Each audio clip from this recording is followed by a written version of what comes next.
जिथे जिथे तू तिथे तिथे मी। येऊ नकोस, मी तुझ्या पाठीशी, मी कुठेही जात नकोस।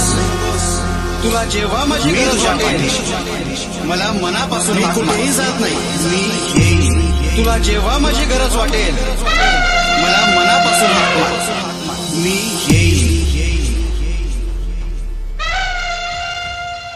स्वामी जगाची माऊली, स्वामी कृपेची सावली, ऐसी निरंतर माया मी कुठे न पाहिली। आनंदाचे दानवे संकटात धावघे, सारी सुमने श्वासांची स्वामी चरणी वाहिली।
हा बघा मित्रांनो, हा आहे मठ स्वामी महाराजांचा।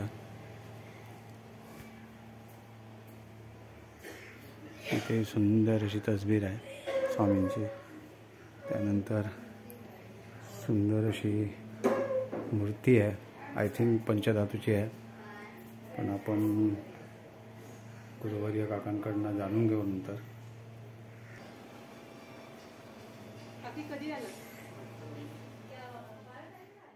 नमस्कार मित्रांनो, होय महाराजा ब्लॉग या यूट्यूब चॅनलवर आपलं सर्वांचं स्वागत आहे। जय शिवराय, जय शंभूराजे, श्री स्वामी समर्थ। आज मित्रांनो मुंबईला आहे, कारण बरेच लोकांनी कमेंट्स केलेले की मुंबईत कुठली देवस्थानं असतील किंवा स्वामींचा मठ असेल जिथे आमच्या प्रश्नांची उत्तरं मिळतील, असं ठिकाण दाखवा। त्यासाठी आज खास आलो आहे आणि मुंबईमध्ये गोरेगाव आरे कॉलनी तिथे असलेला छोटा काश्मीर आणि 31 नंबर असा तिथला हा पत्ता आहे। त्याशिवाय मी डिस्क्रिप्शन बॉक्समध्ये पत्ता संपूर्ण देतो आहे। या खरोखर इतकं जागृत आणि असं सुंदर मठ आहे, म्हणजे मुंबईसारख्या ठिकाणी आज इतका सुंदर मठ आणि खूप वर्ष जुना असलेला हा मठ आहे। तिथले जे संस्थापक आहेत अशोक काका, सगळ्यांच्या प्रश्नांची उत्तरं व्यवस्थित देतात, मार्ग दाखवतात की कशा प्रकारे तुम्हाला त्या अडचणीतनं बाहेर काढता येईल. हा त्यांचा प्रयत्न असतो. नामस्मरण होतं, बरेच कार्यक्रम होतात आणि आज बरेच असे सिनेकलावंतसुद्धा आज तिथे येणार आहेत. आज मी आता थोड्या वेळाने निघीन जाण्यासाठी तिथे आणि मठाचं संपूर्ण लोकेशन दाखवीन, त्याशिवाय आतमध्ये होणारे कार्यक्रम दाखवीन, त्याशिवाय अशोक काकांबरोबर आपण थोडीशी हितगुज करूया की जेणेकरून तुम्हालाही माहिती मिळेल आणि तिथे कशाप्रकारे कार्यक्रम होतात, कशाप्रकारे प्रश्न सोडवले जातात ह्याचा आढावा घेऊया. आणि अतिशय सुंदर मठ आहे, खरोखर तुम्ही या आणि खूप जवळ आहे. म्हणजे गोरेगाव ईस्टला आल्यानंतर तुम्हाला कोणीही सांगेल इतका जबरदस्त असा प्रख्यात मठ आहे आणि सुंदर जागा आहे आणि शांततेत असलेला हा मठ तुम्ही नक्की व्हिजिट करा. आणि असे मी जास्तीत जास्त माहितीपूर्ण व्हिडिओ तुमच्यासाठी आणत असतो का की तुम्हालाही त्रास होऊ नये. आज मी गावावरनं मुंबईला स्पेशली त्याच्यासाठी आलेलो आहे की तुम्हाला हा मठ दाखवू शकेन, तुमच्या प्रश्नांची उत्तरं सॉर्ट आउट होतील त्यासाठी आलेलो आहे. तर असे माहितीपूर्ण व्हिडिओ मी सतत तुमच्यासाठी आणत असतो. तर हा व्हिडिओ आवडला असेल तर आपल्या होय महाराजा ब्लॉग या यूट्यूब चॅनलला नक्की सबस्क्राईब करा, जास्तीत जास्त शेअर करा, लाईक करायला विसरू नका आणि जास्तीत जास्त शेअर करा की मुंबईत असलेला मठ सर्वांना हा ज्ञात होऊन दे. चला, श्री स्वामी समर्थ. विचारांच्या वादळात शेवटी आमच्याच पायापाशी आलास रे. तुला इथेच यायचं होतं.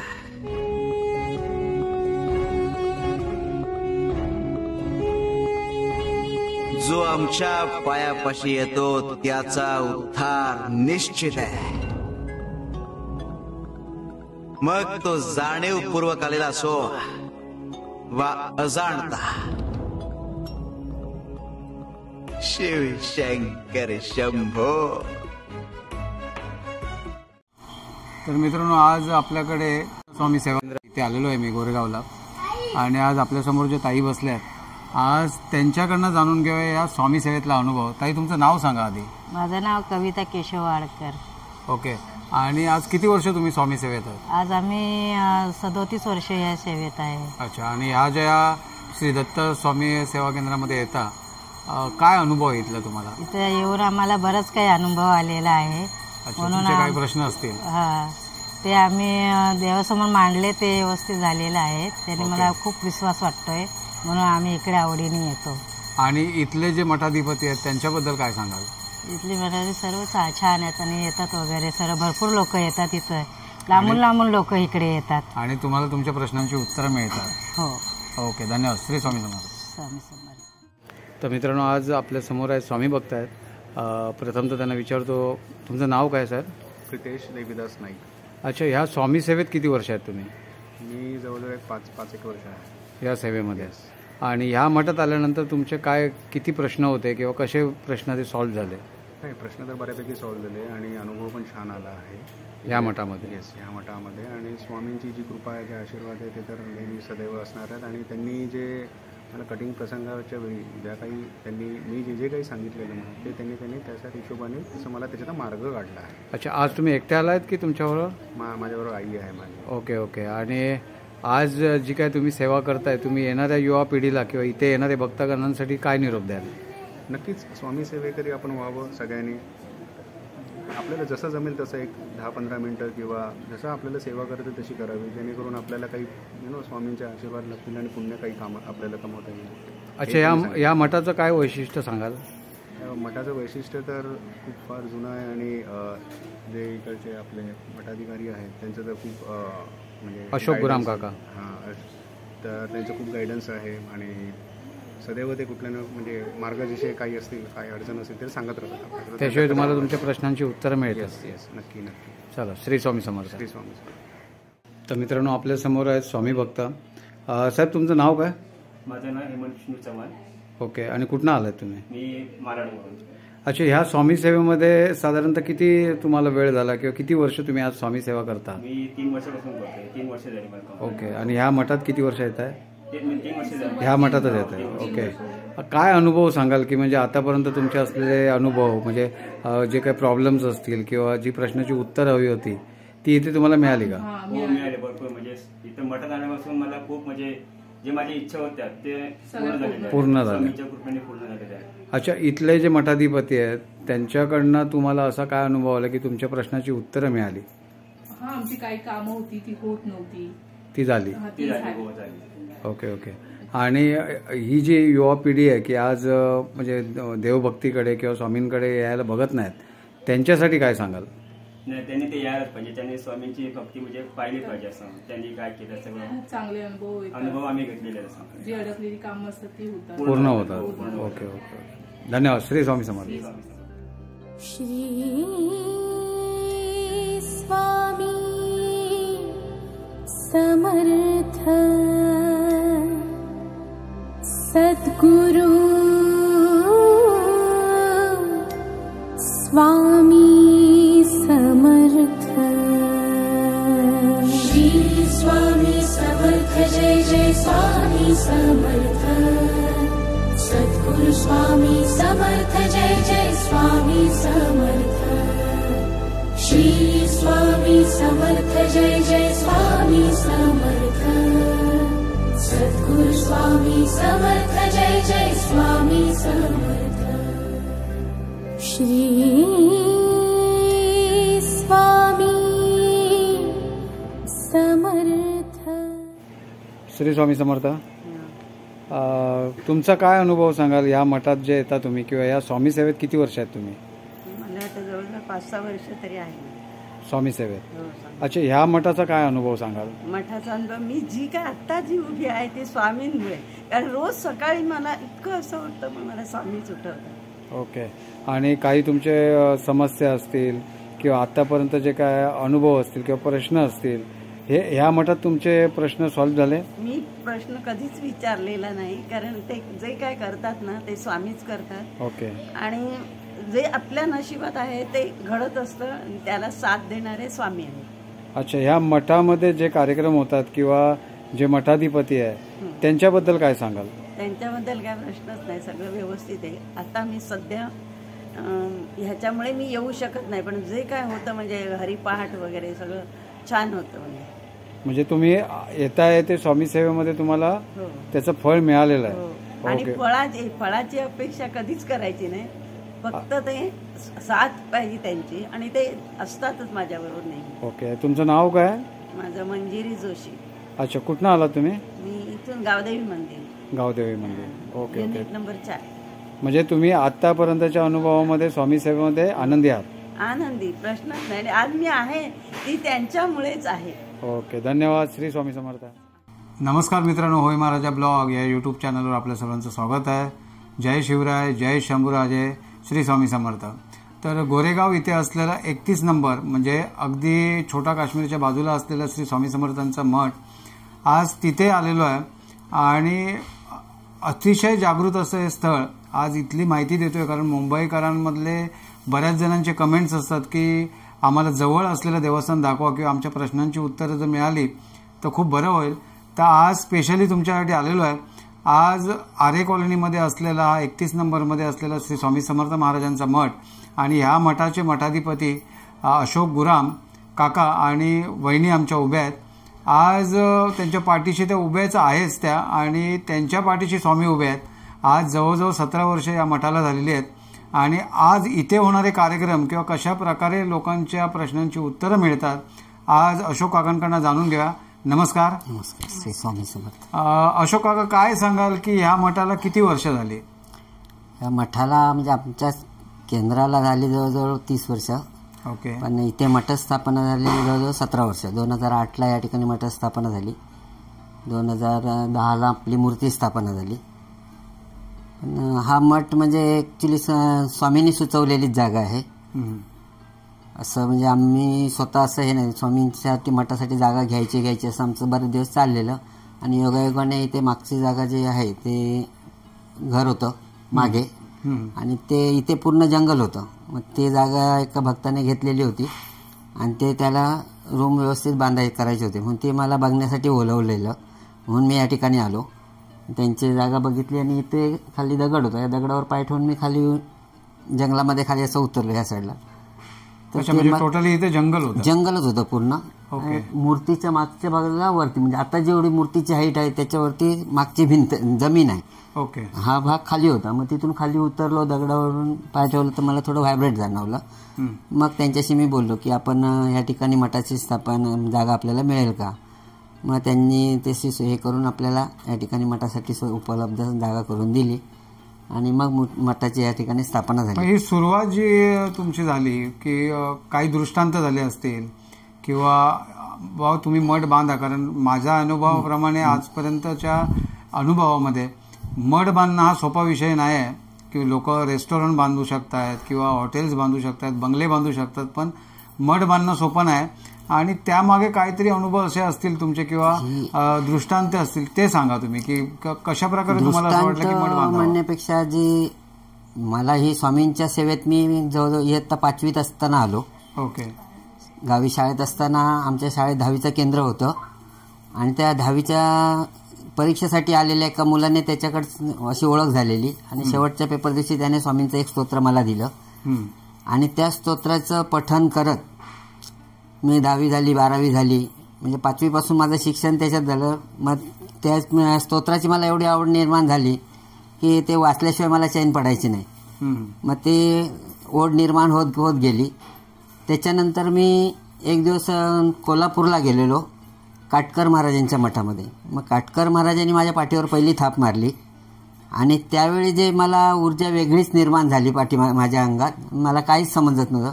मग काटकर महाराजांनी त्यावेळी सांगितलं, आम्ही 1000 वर्षापूर्वी आपण एकत्र होतो, आता पुन्हा भेट झाली, तुझ्यावर मोठी जबाबदारी येणार आहे. हे काटकर महाराजांचे त्यावेळचे शब्द. आणि त्यावेळी मला त्यातलं काहीच माहिती नव्हतं की एवढी जबाबदारी कसली काय. त्यांनी बोलले, मी आपलं मनावर घेतलं नाही, असं सोडून दिलं आणि माझी सेवा आपले नामस्मरण चालू होतं. तिथून 12वी झाल्यानंतर मुंबईला आलो. मुंबईला दादरच्या मठात गेलो. तिथे उपासक मंडळाचे अध्यक्ष होते भाऊ मयेकर, त्यांची भेट झाली. मग त्यांच्यासोबत मी 165 सामुदायिक पारायणं केली आणि नंतर मग मी प्रत्येक स्वामी जयंतीला माझ्या घरी पारायण करायचो आणि असल्या चाळीतल्या लोकांना वगैरे शिऱ्याचा प्रसाद वगैरे करून वाटायचो. नंतर 93ला माझं लग्न झालं. लग्नानंतर ही आमच्या आयुष्यात आली माघारीन आणि तिची इच्छा झाली की आपण स्वामी जयंतीला जे शिऱ्याचा प्रसाद वाटतं त्याच्यापेक्षा आपण जे आरतीला येतील त्यांना आपण थोडासा महाप्रसादच करू, जेवण करू. आणि तिथपासून ती महाप्रसादाची सुरुवात झाली. हे आम्ही कांदिवलीला असताना करत होतो. मग तिथपासून हळूहळू नंतर माझ्याकडे एक दत्त मंदिरची पालखी यायला लागली स्वामी जयंतीला.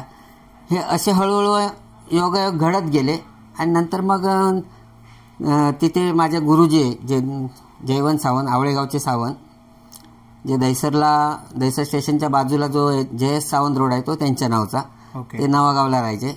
मग त्यांनी देह सोडायच्या 15 दिवस अगोदर मला त्यांनी आपल्या घरी बोलवून घेतलं.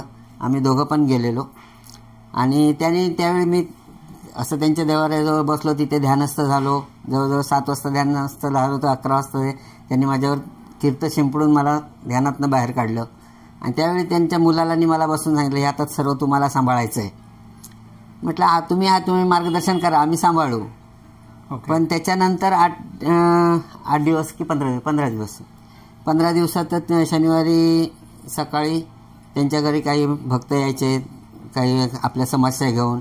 त्यांचं त्यांनी निवारण केलं आणि गुरुचरित्र वाचायला बसले. गुरुचरित्र वाचलं, ते वाचायला बसले की कधी उठायचे नाही, पण त्या दिवशी ते 3 वेळा उठले. पहिल्या वेळी उठले, आंघोळ केली, परत येऊन बसले, परत आंघोळ केली, परत बसले आणि 3ऱ्या वेळी आंघोळ केली जाडी गुरुजींनी आमच्या. त्यावेळी त्यांनी आसन आपलं बदललं, म्हणजे देवाजवळ तोंड करून मग वाचत होते, ते असे भिंतीकडे बसून दरवाजाकडे तोंड करून बसले. गुरुचरित्र वाचन संपवलं आणि गुरुचरित्रावर डोकं ठेवलं, तिथे त्यांनी आपला देह सोडला. आणि हे बऱ्याच वेळ उठले नाही, उठत नाही म्हणून काय हे झालं. मग बराच वेळ म्हणजे जवळ अर्धा पाऊण तास ते त्याच्यातच गेलं की उठले नाही अजून. मग डॉक्टरांना बोलवलं, पण डॉक्टर पण असे झाले की ह्यांना ना हार्ट अटॅक सांगू शकत नाही काय. मग शेवटी ते ऐच्छिक मरण होतं, पण डॉक्टरांचं नाव इलाज म्हणून त्यांनी हार्ट अटॅक म्हणून लिहून दिलं. असं डॉक्टर पण बोलले ना, जर काहीच नाही दाखवत आहे काय म्हणून लिहून देऊ. त्यावेळेला गुरुचरित्र चालू असताना त्यांनी गुरुचरित्र वाचन संपवलं, गुरुचरित्रावर डोकं ठेवलं आणि आपला देह सोडला. आणि त्यानंतर मग आम्हाला त्यांच्या बोलणं समजलं की हे सर्व सांभाळायचं आहे, म्हणून ह्यांनी आपले अवतार कार्य संपवायचं होतं त्यांना. त्यामुळे त्याने हे करायचं असं. त्यानंतर मग त्यांच्या मी कामावरनं सुटून दर गुरुवारी त्यांच्या गादीवर जायचो, तिथे आरती करून घ्यायचो, लोकांकडनं हरिपाठ करून घ्यायचो. हे तिथे चालू झालेलं. मग त्यांचा मुलगा मेडिकल रिप्रेझेंटेटिव्ह असल्यामुळे तो बाहेर असायचा. मग आम्ही म्हटलं रात्र उशीर व्हायचा. मग त्यांची आज्ञा घेतली आणि आमच्या कांदिवलीच्या रूमवरती आम्ही चालू केलं केंद्र. मग तिथे लोक नामस्मरणाला यायला लागले, आरतीला यायला लागले. आणि त्याच्यानंतर मग 2007ला आम्ही इथे आलो आणि 2008ला हे सर्व बांधकाम पूर्ण करून 2008ला आम्ही इथे शिफ्ट झालो. ओके. अच्छा, आता आपण थोडं वहिनींकडे येऊया. कारण हा जो प्रवास आहे आणि आज जसे अशोक काका आज जो काही प्रवास म्हणजे अंगावर शहारे आणणारा प्रवास आहे आणि बरेच प्रश्न आहेत आपले की जे तुम्ही विचारले मला प्रश्न आहेत, जे ऑडियन्सनी विचारलेले आहेत की आम्हाला ह्याच्यातनं सुटका कशी होईल किंवा आम्ही खूप लांब जातो, गावी जातो, प्रश्न सुटत नाही. तर इथे 100% प्रश्न सुटले जातील. पण आज वहिनींना विचारूया, कारण आज इतकी वर्ष स्वामी सेवक म्हणून आणि आपल्या पतिदेवांबरोबर त्या सेवेत रुजू होऊन मदत करणं, तुमचा अनुभव काय वहिनी? माझा अनुभव म्हणजे मी मुंबईत राहणारी, पण मी स्वामी हे काय मला माहीत नव्हतं, मी कधीच पाहिलं नव्हतं. माझ्या काळामध्ये संतोषी माता, महालक्ष्मी हेच असायचं आणि स्वामी समर्थ हे आयुष्यात आल्यानंतर सारखं श्री स्वामी समर्थ, श्री स्वामी समर्थ. म्हणजे कुठच्या देवाची पूजा करतात काय माहिती, हे माझं. आणि हळूहळू लग्न झालं, ह्या बाबांकडे जयवंत सावंतकडे आम्ही गेलो. त्या बाबांचाच हात होता डोक्यावरती की हीच मुलगी ह्यांच्या आयुष्यामध्ये असणार. मी फक्त नमस्कार करायला म्हणून त्यांच्या घरी गेलेले. ओके. आणि त्यांनी कधी आपलं मला बनवलं तेच मला कळलं नाही. आणि ही चाकरी करायची होती म्हणून माझी निवड केली त्यांनी. माझं भाग्य की ही व्यक्ती मालवणातनं माझ्यासाठी खास मुंबईमध्ये आली. नाही. आणि मेन म्हणजे आज जी तुम्ही सेवा केलात, असा काय तुमचा अनुभव आहे की स्वामी महाराजांनी? त्यांचं वेळ नव्हतंच, पण माझ्या कधी ओठी आणि मनी ते बसले मलाच कळलं नाही. पण एवढ्या वर्षात आज तुम्ही जी काही सेवा केली आहे म्हणजे आपल्या मालकांची, मालक म्हणजे स्वामी मालक, आणि पतिदेवांची तितकीच सेवा केलात. ह्या इतक्या वर्षाच्या अनुभवात काय सांगाल की स्वामी महाराजांनी, दत्त महाराजांनी तुम्हाला कधीतरी स्वप्नात दृष्टांत दिला असेल किंवा असं? खूप अपेक्षा करते पण मला ते देणारही नाहीये, कारण मला त्यांनी सेवेकरी म्हणून त्यांची निवड केलेली आहे. कारण ही अशी सेवा म्हणजे जे इथे येणाऱ्या ह्या सगळ्या माझ्या बहिणी आहेत आणि मी हे त्यांना माहेरघर म्हणून त्यांना सांगितलेलं आहे की हे आपलं घर समजून तुम्ही येत जा आणि आपलं समजून इथे वागत जा.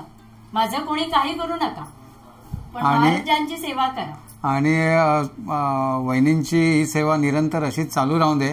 आणि मी स्वामी महाराजांकडे आज ही विनंती करीन की कधीतरी त्या माऊलीला तुमचं दर्शन द्या, कारण खूप सेवा केली आहे तिने. पण दर्शन ते स्वतः इथे बसलेच आहेत आणि वेगळं दर्शन काय पाहिजे. आपण म्हणू ना, ते ऐकतात आणि ते प्रत्यक्ष आहेत. आणि ती एवढी स्वामी सेवेत रुळली ना, काही बोला पण बाबा इथे प्रत्यक्ष आहेत. हा म्हणून आणि त्यांच्या हाकेला लोकांचे धावतात. 15च्या रूम मध्ये मी राहत होते ना, तेव्हा एक बैठक व्हायची. मी मांस मच्छी खाणारी होती, पिरियड येणारा होता, मी कुठे जाणार ना, तुम्ही तुमची सोय करा, माझीही करा. त्याप्रमाणे ह्या जागेत माझं कोणी नातेवाईक नाही की आमच्या ह्या गोरेगावात कोणी माणूस नसताना बाबांनी अशी निवड केली की हे देवघर म्हणून. म्हणजे माझी खूप इच्छा होती की माझा मालक एवढा ध्यान करतो, पारायण वगैरे करतो आणि आम्ही सगळं असं जरी पाळणूक केली तरी सुद्धा त्याला अडचणी होतच असणार ना. मग म्हटलं तुम्ही तुमची सोय करा आणि माझी पण करा. आणि त्याप्रमाणे त्यांनी ही त्यांचीही सोय केली आणि आमचीही सोय केली. जे अख्ख्या अंधेरीपासून आम्ही खूप फिरलो जागेसाठी. ती एक जागा, बिल्डिंग मध्ये पण फिरलो. आपल्याकडे लोक येतील जातील, चप्पलवरनं ऑब्जेक्शन घेणार, माणसांवरनं ऑब्जेक्शन घेणार, तुमच्याकडे खूप माणसं येतात. पण महाराजांनी अशी जागा निवडली की ते कोणाचं ऑब्जेक्शनच नाही. अशा जागी आली की 6 महिने स्वतः मी खूप वाईट वाटलं की कुठच्या जेलमध्ये आणून टाकलं बोलून बोलून. असं मी भांडले त्यांच्या बरोबर की बाबा जे होतं ते बरं होतं बाहेर सिटीमध्ये, हे गावातच आणून टाकलात. जिथे 5 वाजले गोरेगाव स्टेशनला की मी स्वतः रडकुंडीला यायची की घरी कशी जाऊ. आज मी 12 वाजले तरी मी छोटा काश्मीरच्या रस्त्याला पुढा सन्नाटा असतो तरी मी त्यांचं नाव घेत येते. तारणारे आणि मारणारे तुम्हीच आहात आणि इथपर्यंतचा प्रवास तुम्हीच आणलात. म्हणजे काहीतरी चांगल्या उद्देशाने तुम्ही इथपर्यंत आणले. म्हणजे आतापर्यंतच्या प्रवासामध्ये स्वामी महाराजांनी तुमच्यावर कृपा तर नक्कीच केलेली आहे. अतिशय. जेव्हा ही जागा घ्यायची विचार केला ह्यांनी तेव्हा आम्ही म्हटलं कांदिवलीचं घर आपलं विकायचं नाही. ही फॉरेस्टची जागा आहे. मग स्वामींना घर घ्यायचंय ते त्यांची सोय करतील, मी माझं घर विकणार नाही. कारण मी खरोखर बोलले त्यांच्या बरोबर, कारण माझा मालक काय मोठा श्रीमंत नाहीये की चांगल्या मोठ्या पोस्टवर कामाला नाहीये. एक प्रायव्हेट लिमिटेड मध्ये कामाला आहे. माझी 2 मुलं शिक्षणाची, 3री 4थीला मुलं आहेत. आणि ते घर विकून जर मी इथे आले, त्यावेळेस दामोनगर वगैरे हे एरिया तोडत होते आणि इथे येऊन पण तोडलं तर मी भाड्यानेही राहू शकत नाही मुंबईमध्ये. अशी आमची परिस्थिती होती. तुम्हाला हे जर घ्यायचं असेल तर तुम्ही त्याचं निवारण तुम्ही करा. म्हणजे तुमच्या मनासारखं स्वामींनी करून दिलं, बरोबर केलं. वा. जे जिथे कामाला होते त्या बॉसला इथपर्यंत आणलं दाखवायला जागा, आणि कंपनीतर्फे हे लोन वगैरे करून, कारण का ह्या जागेला कोण लोन पण देणार नाही. बरं, अगदी जंगलामध्ये होते. आणि आमच्या त्या कांदिवलीच्या घरावर कोण देणारं नव्हतं लोन, असं ते पण तसंच होतं. पण आज स्वामींची कृपा एवढी आहे. आणि ह्या एरियात आल्यानंतर मी बाबांना म्हटलेलं की मुलं ही संपत्ती, माझी मुलं ह्या एरियात, अशा एरियात आणून तुम्ही सोडलंय की जिथे आम्ही राहू शकत नाही, पण मुलं माझी चांगली घडवा हीच इच्छा आहे. नाहीतर कसं उठायचं, आपण स्वामी स्वामी करतो आणि माझी मुलं जर इथे येऊन बिघडली तर काय मी तोंड दाखवणार कोणाला. कारण आपण चांगल्या ठिकाणावर ह्या अशा एरियात आलोय की इथे खरंच म्हणजे अगदी सिटीमधनं जंगलात आलो. आणि इथली थोडी जे आजूबाजूचा परिसर आहे तो चांगला नाही. मी त्यांच्याकडून खूप भांडले, एवढी कृपा करा, एक मीठ भाकरी दिला तरी चालेल, पण मुलं आयुष्यात चांगली घडवा. आणि त्याप्रमाणे छोटा मुलगा सॉफ्टवेअर इंजिनियर झाला आणि मोठा मुलगा इलेक्ट्रिशियन झाला. आज स्वामीने सगळं, आज तिथेही टॉवर झाला, कांदिवलीच्या घराचाही माझ्या टॉवर झाला. आज मला लोक बोलतात तिथे राहायला येणार का, तर नाही, मी माझ्या महाराजांना सोडून कुठेच येणार नाही. ज्याला जायचंय बिल्डिंग मध्ये राहायला त्यांनीच जा, कारण तो कोणवड आहे माझ्यासाठी. हे मला खूप श्वास घेण्यासारखी जागा आहे. खूप माझी चांगली प्रेमळ माणसं मला रोज भेटतात. कोणाचे कोण, सगळे माझ्या बहिणी सगळ्या एकत्र येतात, कार्यक्रम छान करतो. आणि इथे म्हणजे मी सांगितलं सगळ्यांना की हेवे देवे करू नका, महाराजांची चाकरी करा. मी माझं, तुम्ही काही काम करू नका. त्यांचा कार्यक्रम असतो तेव्हा तुम्ही फक्त त्यांच्या कार्यक्रमाला उपस्थिती द्या आणि त्यांचं कार्य करा. आणि त्याप्रमाणे सगळ्या ह्या माझ्या मैत्रिणी बहिणी सगळ्या छान राहतायत, करतायत. वहिनींचा अनुभव म्हणजे आतापर्यंत इतकी वर्ष केलेली सेवा आणि जी काही सेवा चाकरी केली त्यांना त्यांच्या मनासारखं फळ स्वामी महाराजांनी दिलेलं आहे. आता आपण परत अशोक काकांकडे येऊया. काय सांगाल अशोक काका की इथे कशा प्रकारचे कार्यक्रम होतात? कार्यक्रम इथे महत्वाचं म्हणजे इथे प्रत्येकाकडनं नामस्मरण स्वतः इथे करून घेतलं जातं. आज नामस्मरणामध्येच एवढी ताकद आहे. अशक्य शक्य करतील स्वामी, पण ते केव्हा तुम्ही नामस्मरण कराल तेव्हा. बरोबर. आता इथे कंपल्सरी इथे सर्वांकडनं नामस्मरण करून घेतलं जातं आणि हे सर्वांचे जे प्रश्न सुटतात ते नामस्मरणावरच सुटतात. इथे दर गुरुवारी आम्ही 7 ते 8 नामस्मरण घेतो, स्वामी हरिपाठ घेतो, स्वामी नामावली घेतो, बाकी आरती वगैरे असते. त्याशिवाय मध्ये मध्ये सामुदायिक पारायणं करून घेतली जातात. याच्यामध्ये श्रावणमध्ये ग्रंथ लावला जातो. ग्रंथ पण श्रावणमध्ये माझं मौन असतं 1 महिना, त्यामुळे ग्रंथसुद्धा हे सेवेकरीच सर्व वाचन करतात, श्रवण करतात.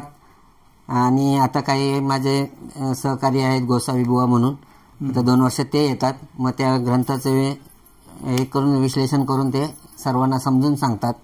मग त्यामुळे त्यांना पण अजून त्या ग्रंथाचं म्हणजे खोलवर, आपलं काय ग्रंथ वाचणाऱ्या प्रत्येकाला त्याचे समजत नाही, वाचून नुसता एकदा वाचला तर ग्रंथ समजत नाही, पण ते एकदम सोपा करून गोष्टी कथारूपात करून समजावून सांगतात.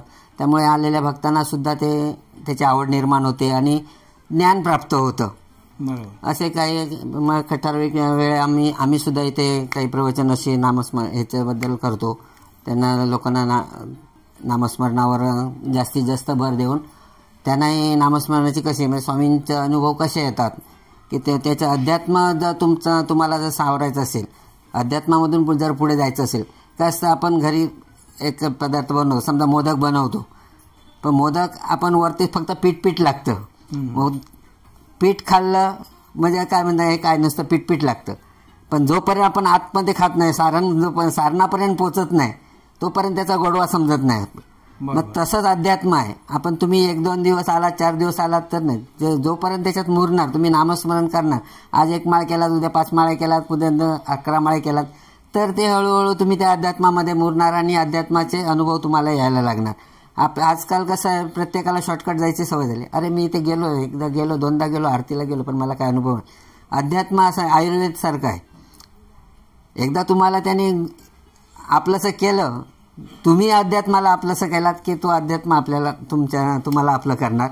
स्वामी हे सांगतात की तुम्ही माझं ध्यान करा, मी तुमचं ध्यान ठेवेन. तुम्ही ध्यान करणं गरजेचं आहे. मग तुम्ही म्हणाल मी आलो दर्शनासाठी, आलो इथे दर्शनासाठी येणार, नमस्कार करणार आणि बाहेर जाऊन गजाली मारत बसणार, त्याने होत नाही. तुम्ही आल्यानंतर या इथे माळ लावलेले असतात, नामस्मरण करत बसा. किंवा जे सामुदायिक नामस्मरण होतं, सामुदायिकमध्ये आम्ही जास्तीत जास्त सामुदायिकवर जोर दिला. कारण सामुदायिकमध्ये कसं होतं, तुमचं एकाग्रता जास्त वाढते. तुम्ही जरी तुमच्या मनात किती विचार असले तरी सामुदायिकमध्ये कसं दुसरं वाचन करतं किंवा त्याचं हरिपाठ म्हणत असेल तर त्याचं तुमच्या कानावर ते शब्द पडून तुम्ही किती विचलित झाला तरी ते पुन्हा जागेवर येतं. हा सामुदायिकचं जास्त हे आहे. तुम्ही जेवढं जास्तीत जास्त सामुदायिकमध्ये नामस्मरण करा आणि आपला जास्तीत जास्त जोर सामुदायिकवरच आहे. तुम्ही नामस्मरण करा आणि ते नामस्मरण करून घेतलं जातं आणि त्यातूनच सर्व लोकांचे प्रश्न सुटले जातात. आपल्या इथे जसं नवरात्र आहे किंवा पालखी सोहळा असतो किंवा स्वामींचा प्रकट दिन आहे किंवा अनदर असे जे काही कार्यक्रम आहेत, ललित पंचमी वगैरे, ही कशा प्रकारे तुमच्या मठात साजरी केली जाते? आमच्याकडे म्हणजे स्वामी प्रकट दिन हा सगळ्यात मोठा उत्सव असतो. ओके.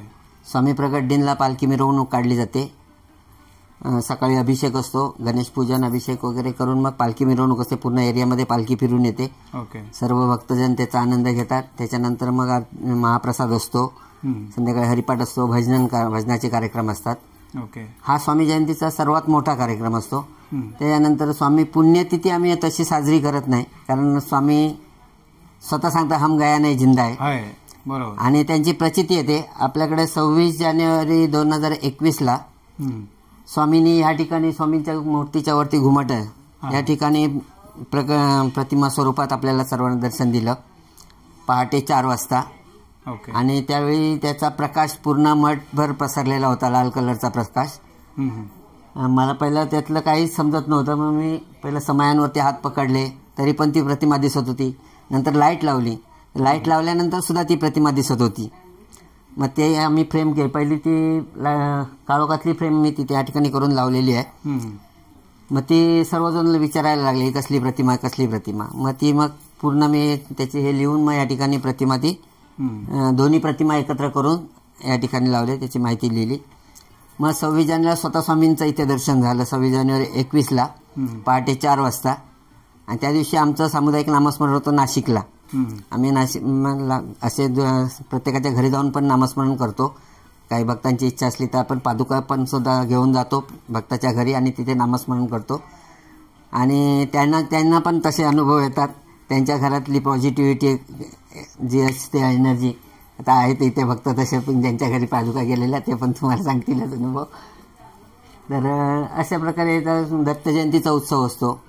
दत्त जयंतीला महाप्रसाद असतो, गुरुपौर्णिमेला महाप्रसाद असतो, गुरुपौर्णिमेचा कार्यक्रम असतो, महाशिवरात्र असते. असे बरेच मेन म्हणजे आता दिवाळीनंतर त्रिपुरारी पौर्णिमेला आमचा दीपोत्सव हा एक मोठा कार्यक्रम असतो. जवळजवळ 3000च्या वरती दिवे लागतात या ठिकाणी. पूर्ण परिसर दिव्यांनी उजळून जातो. मग पहिले आम्ही 108 पंथांनी दीपोत्सव चालू केला. नंतर 3000वर गेला. नंतर मग 27 जागा लहान पडते. मग 2700 हे केलं. म्हणजे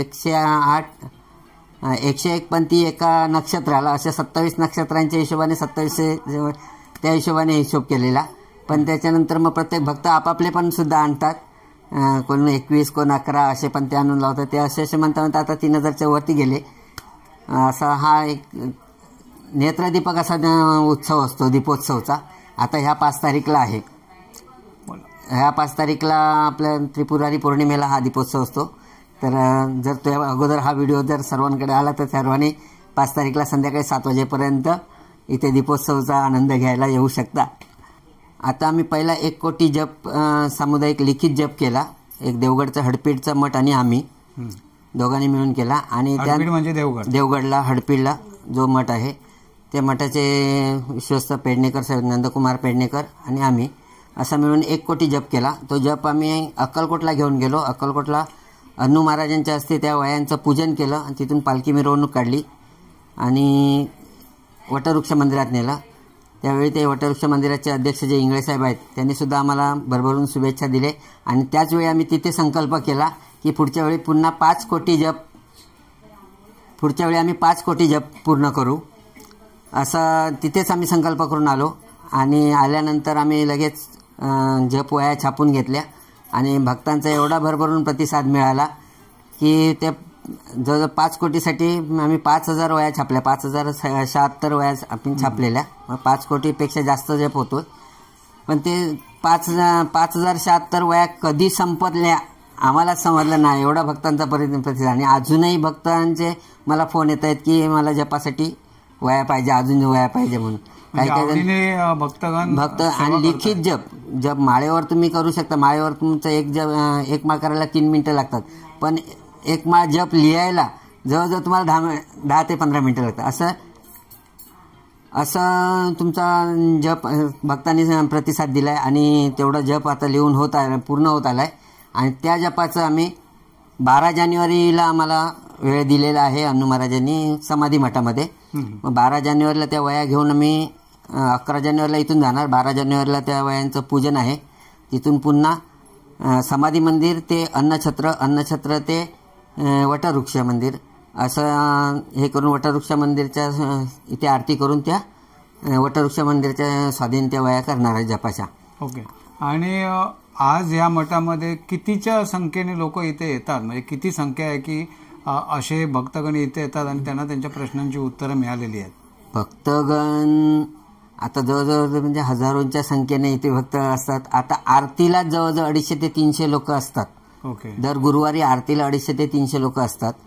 बाकी दिवसभर येतात जातात ते वेगळे दर्शनासाठी येणारे असे बरेच लोक आहेत. आणि बऱ्याच लोकांना असे अनुभवही आले आहेत इथे या मठात येऊन.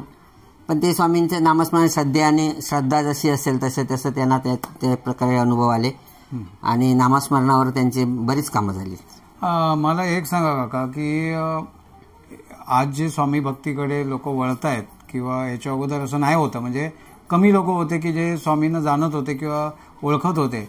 आज तुमच्यासारखे जे स्वामी भक्त आहेत की ज्यांनी मठ बांधला, मठाधिपती झाले, वहिनींसारखे ज्यांनी खूप कष्ट करून मठ उभे केलेले आहेत, काय सांगायला येणाऱ्या या युवा पिढीला की त्यांनी ह्या मार्गाकडे का यावं किंवा स्वामी महाराजांच्या सेवेत का रुजू व्हावं की त्याचा त्यांना काय फायदा होईल?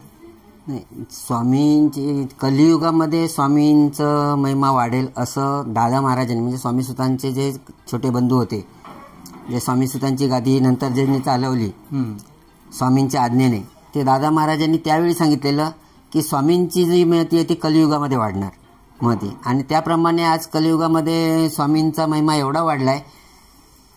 त्यावेळी कसं साईबाबांचं हे चालू होतं, साईबाबा स्वामींना गुरु मानायचे, गजानन महाराज स्वामींना गुरु मानतात. म्हणजे पहिले गजानन महाराज अक्कलकोटला आले स्वामींकडे, मग स्वामींनी मग त्यांना पुढचा मार्ग दिला, तुझे गुरु तुला कुंभमेळ्यात मिळतील, तू नाशिकला जा, हे स्वामींनी त्यांना पुढचा मार्ग दिला. पण गजानन महाराजांनी पहिलं वस्त्र निर्वस्त्र झाले स्वामींसमोर. पहिले 11 वर्षाचे असताना स्वामींकडे अक्कलकोटला आले, त्यानंतर मग स्वामींच्या आदेशाने ते पुढे गेले आणि आपला जे वस्त्र वगैरे त्याग वगैरे गजानन महाराजांनी त्यावेळी केलं स्वामींच्या समोर. मग तिथून ते गजानन महाराज, साईबाबा, शंकर महाराज हे आपापलं कार्य करत होते, मग स्वामी त्यांना फक्त साथ देत होते. आता त्यांनी देह सोडल्यानंतर मग भक्तांचं काय, मग स्वामी आपलं कार्य स्वामींनी पुढे चालू केलं की मग स्वामींनी ज्यावेळी देह सोडला त्यावेळी सुद्धा सांगितलं की हम गया नाही जिंदा आहे. आणि आजही प्रत्येक भक्तांना अशी प्रचिती येते की स्वामींच्या नामस्मरणात जो आला तो ह्या कलियुगात तरुण गेलाच. असे आमचे तो स्वतःचे अनुभव आम्ही सांगण्यापेक्षा बरेच भक्त आपले अनुभव सांगतायत की ज्यांना आता एखाद्या भक्ताला अनुभव आल्यानंतर तो भक्त दुसऱ्याने त्याला सांगितलं की असं असं माझा प्रॉब्लेम आहे, तर तो भक्त नेहमी त्या भक्ताला स्वामींचंच नामस्मरणात जा म्हणून सांगतो, कारण त्याला तसे अनुभव आलेले असतात. आणि स्वामींच्या भक्तीमध्ये कुठल्याही प्रकारचं तुमच्याला कुठलीही बंधनं नाही. स्वामींच्या जशी वेळी वाकडी येतील तशी तुम्ही सेवा करा.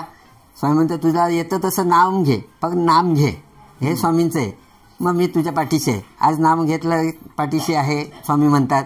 पण नाम घेता घेता तुम्ही आज नाम घेताय, एक माळाचा समजा जप करताय तुम्ही, तो नित्य नियमाने तुम्ही वाढवत गेलात, 11 माळे गेलात, तर स्वामी सांगणार मी तुझ्या सोबतच आहे, पाठीशी नाही, मी तुझ्या सोबत आहे, चल. आणि तो जर तुमची भक्ती अजूनही वाढली, तुम्ही खरंच स्वामीमय झालात, तुमचा जे स्वामींच्या नामस्मरणात एवढं गेल्यानंतर ऑटोमॅटिक आपला जप अंतर्मनातनं चालू होतो. आणि असा मग जप चालू झाला की स्वामी सांगतात मी तुझ्यातच आहे, बाहेर कुठे शोधूच नको, मी मागे नाही आणि पुढे नाही, तुझ्या आतमध्येच आहे. एवढं स्वामींची प्रचिती. आणि भक्ताला प्रचिती सध्याच्या कलियुगामध्ये सगळ्यात लवकर आपली मनोकामना पूर्ण करणारी, जर श्रद्धेने तुम्ही त्यांचं नाम घेतलं तर श्रद्धेने नाम घेतल्यानंतर इच्छा परिपूर्ण करणारे स्वामी एकमेव दैवत, असं मला तर वाटतं. सध्या आपल्याकडे ज्या वेळेला आपण स्वामी मठात जातो किंवा बहुतेक लोकांच्या घरी वगैरे तारक मंत्र चालू असतो, तर तारक मंत्राची काय शक्ती आहे थोडक्यात सांगा. तारक मंत्रामध्ये काय शक्ती आहे म्हटलं तर नावच त्याचं तारक आहे. त्याच्यामुळे त्याची शक्तीचा आपण विचारच करू शकत नाही. मग तुम्हाला नुसते ते तारक मंत्र म्हणून त्याची विभूती टाकून जरी पाण्यात टाकून ते तीर्थ घेतलं तरी कुठला आजार तुम्ही कल्पना करू शकत नाही, असे आजार बरे झालेले आहेत. एवढी तारक मंत्रामध्ये शक्ती आहे. आणि तारक मंत्र खरंच तुम्ही सुरुवात तारक मंत्रानेच करा, मी प्रत्येकाला सांगेन. कारण बाकी आपण स्तोत्र एक तारक मंत्र आणि मानसपूजा हे सहज म्हणजे पटकन तुम्ही किती घाईत असला तरी चालता चालता होणारी भक्ती आहे. आणि त्यापासून मग आपण भक्ती मार्गाकडे कधी वळतो आपल्याला समजत नाही. आपला तो तारक मंत्र एकदम सोपा आणि सरळ आहे. आपल्या मनात 1-2-4 वेळा म्हटला तरी तो पाठ होतो आणि मग तो गुणगुणतच आपण राहतो. कुठेही झालं आपल्या कधी संकट आलं तरी आपण तो तारक मंत्र गुणगुणतो आणि त्यातून स्वामी आपल्याला बाहेर काढतात. अच्छा, एक शेवटचा प्रश्न विचारतोय. आज तर मी मित्रांनो आज अशोक काकांचे वहिनींचे खूप आभार मानेन की आज एक तर गुरुवार आहे. आज कॅमेऱ्याच्या बॅक साईडला भरपूर भक्त मंडळी बसलेली आहेत आणि खोळंबलेली आहेत. थोडंसं आटोपता घेतो आणि शेवटचा प्रश्न विचारतो की इथे जे प्रश्न घेऊन येणारे जे भक्तगण आहेत, भाविक जन जे येतात, त्यांच्या प्रश्नांची उत्तरं कशा प्रकारे दिली जातात? प्रश्नांची उत्तरं म्हणण्यापेक्षा आमच्याकडे कंपल्सरी 3 गुरुवार नामस्मरण पहिलं करून घेतलं जातं. म्हणजे संकल्प केला जातो. नामस्मरण ते जे होतं दर गुरुवारी, ते नामस्मरण पहिलं अटेंड करायलाच लावतो. ते नामस्मरण तुम्ही अटेंड केलात की स्वामींच्या गोडी तुम्हाला ऑटोमॅटिक निर्माण होते. आज असे भक्त आहेत की त्यांचे समस्या दूर करण्यासाठी म्हणून या मठापर्यंत वळले आणि ते नामस्मरण अटेंड करता करता त्यांच्या समस्या कधी निवारण झाले हे त्यांनाच कळलं नाही. त्यामुळे इथे जे नामस्मरण होतं त्यातूनच त्यांचे प्रश्न हळूहळू सुटत जातात. आणि त्यातही समजा त्यांना काही अडचणी असल्या तर आम्ही फक्त त्यांना नामस्मरणाचेच मार्गदर्शन देतो की कुठलं मार्गदर्शन कशा प्रकारे करावं आणि त्या प्रकारे त्यांनी नामस्मरण केलं की त्यांचे प्रश्नातनं ते जे येतात म्हणजे निवारण होतं. जे त्रासलेले आहेत, कंटाळलेले आहेत, त्यांना प्रश्नांची उत्तरे इथे. आता भक्ती मार्गाकडे वळणारा माणूस पहिला समस्यामधूनच असतो. बरोबर. कारण अध्यात्माकडे पटकन कोण वळत नाही. आणि त्याला ज्यावेळी समस्या निर्माण होतात त्यावेळी त्यांना देव आठवतो आणि त्यानंतर मग कुठेतरी देवाकडे वळले जातात. मग त्यानंतर मग त्यांना ती जी ओढ लागते ती एक त्यांची एक टर्निंग पॉईंटच असतो म्हणा की तुमची एक पाप पुण्य कुठेतरी समतोल व्हायला आलंय म्हणून तुम्ही देवाकडे वळले गेलाय. त्यांनी तुम्हाला वळवलंय, आपण नाही वळत. ती समस्या जर निर्माण जर केली नसती तर तुम्ही तिथपर्यंत आला नसता. मग त्यांनी तुम्हाला त्यांच्याजवळ आणण्यासाठी ही समस्या निर्माण केली असं समजा आणि त्यातून ते निवारण करून तुम्हाला काही तारणारे असतात. त्या एकदा त्यांच्या चरणाशी आलो न सोडती कधी स्वामी जया घेती हाती. तर एक आपल्याकडे अक्कलकोटहून सुद्धा पालखी या ठिकाणी येते. एप्रिलमध्ये अक्कलकोटची अन्नछत्राची पालखी येते. मग त्यामुळे ज्यांना अक्कलकोटला जाणं शक्य नाही होत त्यांना सुद्धा अक्कलकोटचे पालखीचं इथे दर्शन होतं. मग त्यासाठी आम्ही त्यांनाच रिक्वेस्ट करून इथपर्यंत पालखी आणतो आणि ते आता बरीच वर्ष जवळजवळ 2013 पासून माझ्याकडे अक्कलकोटची पालखी इथे येते. तर 12-13 वर्ष झाली अक्कलकोटची पालखी इथे येते. म्हणजे लोक इथे दर्शन जवळच्या जवळ घेऊ शकतात. तर मित्रांनो आज वेळात वेळ देऊन आमची गुरुमाऊली अशोक काका, आमच्या वहिनी दोन्ही गुरुमाऊलीच आहेत माझ्या आणि आज वेळात वेळ देऊन, म्हणजे आज जवळजवळ मी 4-5 वर्ष त्यांच्या पाठी लागलो आहे की आपण एक व्हिडिओ बनवूया. आज तुम्ही ऑडियन्स आहे, तुम्हाला माहीत आहे की किती संख्येने लोक माझे व्हिडिओ बघतात, आवडीने बघतात.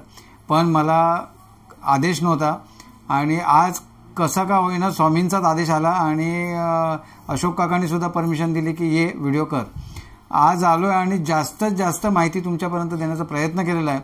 आणि खरोखर मित्रांनो या, कारण तुम्ही जे प्रश्न करता की जवळ आम्हाला कुठलं देवस्थान दाखवा, आमच्या प्रश्नांची उत्तरं मिळतील, तर इथे 100% तुम्हाला तुमच्या प्रश्नांची उत्तरं मिळतील. इथे या, सेवा करा आणि तुमच्या प्रश्नांची उत्तरं घेऊन जा. तुम्हाला नक्कीच त्याचा फायदा होईल. आणि असे माहितीपूर्ण व्हिडिओ तुम्हाला जर आवडत असतील तर आपल्या होय महाराजा ब्लॉग या यूट्यूब चॅनल नक्की सबस्क्राईब करा, जास्तीत जास्त शेअर करा, लाईक करायला विसरू नका. श्री स्वामी समर्थ. श्री स्वामी. स्वामी स्वामी जय जय स्वामी समर्थ.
श्री स्वामी समर्थ, श्री स्वामी समर्थ, श्री स्वामी समर्थ.